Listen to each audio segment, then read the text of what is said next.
जय श्री राधे कृष्ण मित्रों। वीडियो शुरू करने से पहले आइए प्रार्थना करें। हे कृष्ण, जो भी भक्त आज इस अमृत वाणी को सुन रहा है उनके जीवन में आपकी कृपा सदा बनी रहे और उनके सभी कष्ट दूर हों। मित्रों, इस अद्भुत वाणी को सुनने से पहले अपने विचार और भक्ति को व्यक्त करते हुए नीचे कमेंट में जय श्री राधे कृष्णा जरूर लिखें। आपकी ये भक्ति हमारी इस यात्रा को और भी अद्भुत बनाएगी। साथ ही यदि आप हमारे चैनल पर नए हैं तो अभी सब्सक्राइब करें और घंटे के बटन को दबाएं ताकि आप हमारी हर नई भक्ति यात्रा का हिस्सा बन सकें। तो चलिए बिना देरी किए इस दिव्य यात्रा की ओर बढ़ते हैं। श्री कृष्ण कहते हैं, जो व्यक्ति अपने मन को नियंत्रित कर लेता है वही सच्ची शांति प्राप्त करता है, क्योंकि शांति बाहर नहीं हमारे भीतर है और इसे केवल अनुभव किया जा सकता है।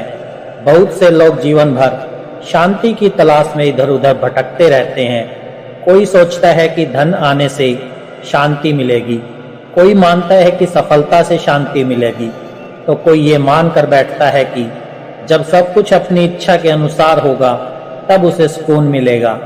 लेकिन ये एक भ्रम है। शांति कोई वस्तु नहीं है जिसे कहीं खोज कर पाया जा सके। ये तो हमारे भीतर ही मौजूद है, बस हम इसे महसूस नहीं कर पाते।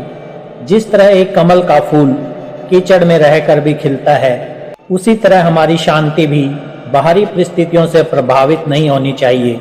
लेकिन अक्सर होता यह है कि जब जीवन में कठिनाइयां आती हैं तो हम परेशान हो जाते हैं। जब कोई हमारी बात ना माने तो हम क्रोधित हो जाते हैं। जब चीजें हमारी अपेक्षा के अनुसार ना हो तो बेचैनी घेर लेती है। यही कारण है कि हम अपनी शांति को महसूस नहीं कर पाते। शांति को अनुभव करने के लिए सबसे पहले हमें स्वीकार करना होगा कि जीवन हमेशा हमारी इच्छा के अनुसार नहीं चलेगा। जब हम इस सत्य को गहराई से समझ लेते हैं तो हम बाहरी चीजों से प्रभावित होना बंद कर देते हैं। उदाहरण के लिए अर्जुन भी कुरुक्षेत्र में युद्ध से पहले अशांत थे। उनके मन में भ्रम था, भय था, मोह था। लेकिन जब श्री कृष्ण ने उन्हें यह समझाया कि उनका कर्तव्य क्या है और सच्ची शांति कैसे होती है, तब उन्होंने अपनी मन की स्थिति को स्वीकार किया और अपने भीतर के भय से मुक्त होकर निर्णय लिया। सही आत्म स्वीकृति सच्ची शांति की ओर पहला कदम है। अगर तुम सोचते हो कि जीवन में तब शांति आएगी जब सब कुछ तुम्हारी इच्छा के अनुसार होगा, तो ये कभी संभव नहीं है, क्योंकि संसार परिवर्तनशील है। हर दिन हर क्षण कुछ नया होता रहता है। तुम्हारे नियंत्रण में केवल एक ही चीज है, तुम्हारा मन। यदि तुमने अपने मन को परिस्थितियों से प्रभावित होने दिया तो अशांति ही हाथ लगेगी। लेकिन यदि तुम हर परिस्थिति को सहजता से स्वीकार कर लोगे तो तुम देखोगे कि कोई भी बाहरी चीज तुम्हारी शांति को भंग नहीं कर सकती। मान लो कोई व्यक्ति तुम्हें बुरा कहता है, तुम्हारी आलोचना करता है, तो तुम क्रोधित हो जाते हो। लेकिन यदि तुम भीतर से शांत हो तो उसकी बातें तुम्हें प्रभावित नहीं करेंगी। इसका सबसे बड़ा उदाहरण स्वयं श्री कृष्ण है। उन्होंने अपने जीवन में कितनी ही नकारात्मक परिस्थितियां झेली। कभी मथुरा छोड़नी पड़ी, कभी युद्ध टालने के प्रयास असफल हुए, कभी अपमान सहना पड़ा, लेकिन उन्होंने कभी अपनी शांति नहीं खोई, क्योंकि उन्होंने इस बाहरी चीजों पर निर्भर नहीं किया। इसलिए यदि तुम सच्ची शांति चाहते हो तो उसे बाहर मत खोजो, अपने भीतर देखो।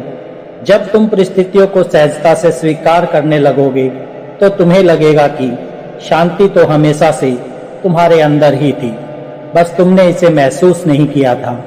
श्री कृष्ण कहते हैं, जो व्यक्ति ना तो अतीत के शोक में डूबा रहता है और ना ही भविष्य की चिंता में उलझा रहता है, वही सच्ची शांति का अनुभव करता है। क्योंकि जीवन का वास्तविक सत्य केवल वर्तमान में है। हम में से अधिकतर लोग या तो अतीत की यादों में खोए रहते हैं या फिर भविष्य की चिंता में डूबे रहते हैं। लेकिन क्या तुमने कभी सोचा है कि ये दोनों ही चीजें हमारे हाथ में नहीं है।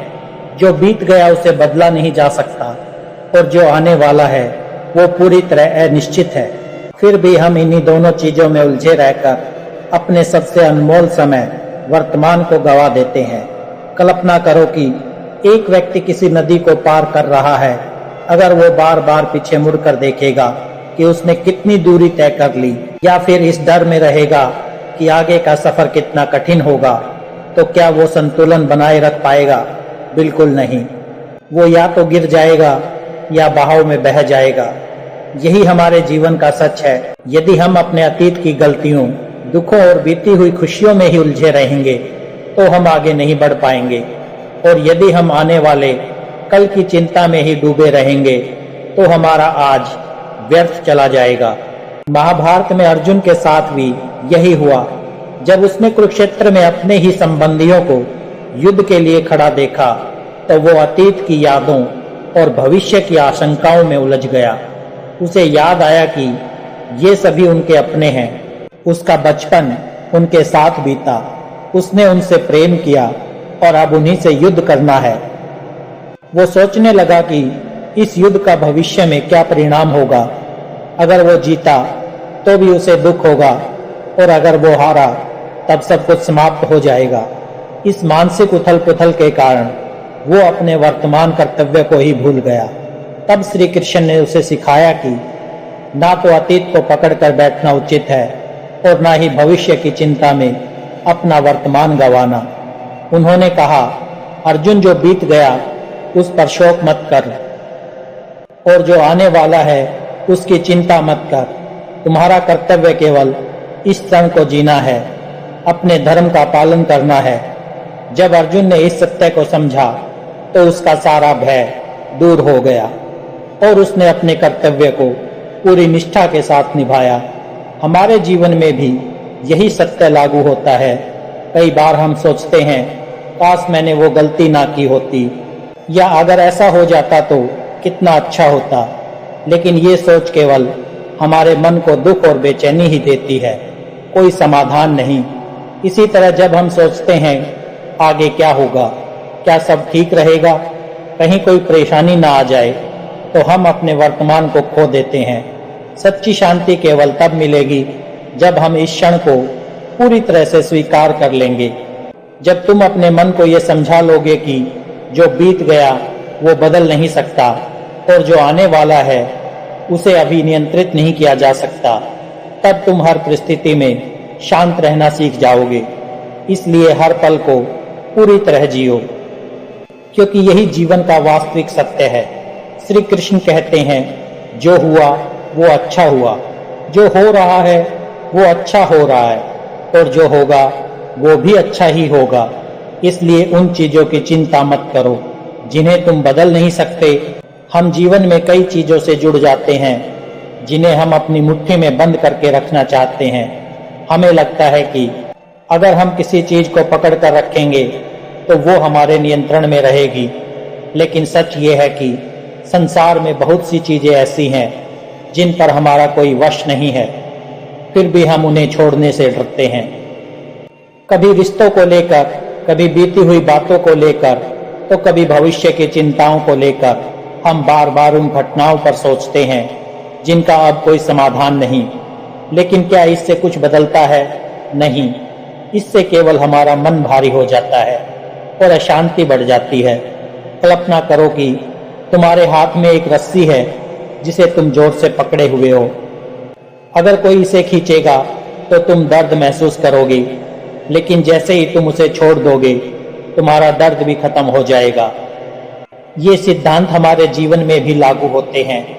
जब हम उन चीजों को पकड़कर बैठे रहते हैं जिन पर हमारा कोई नियंत्रण नहीं, तो हम अपने ही मन को तकलीफ देते हैं।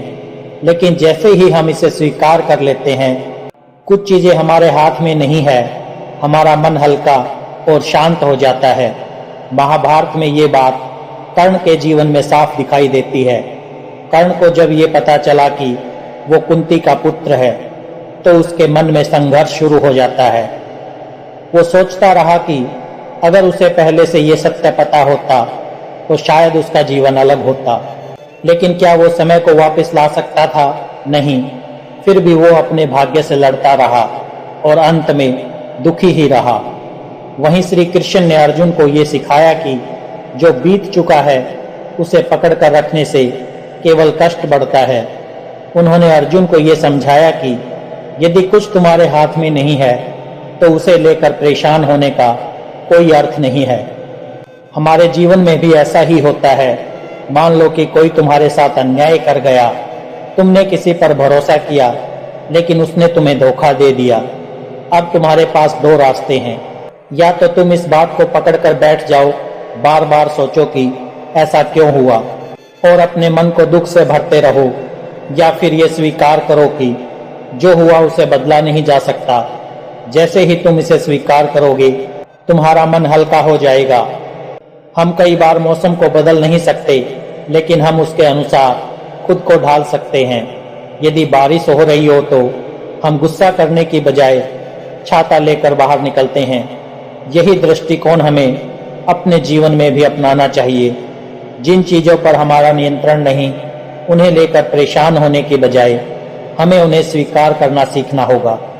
क्योंकि जब हम स्वीकार कर लेते हैं कि कुछ चीजें हमारे हाथ में नहीं है, तो हम अपने वर्तमान को अच्छे से जीने लगते हैं। यही सच्ची शांति है।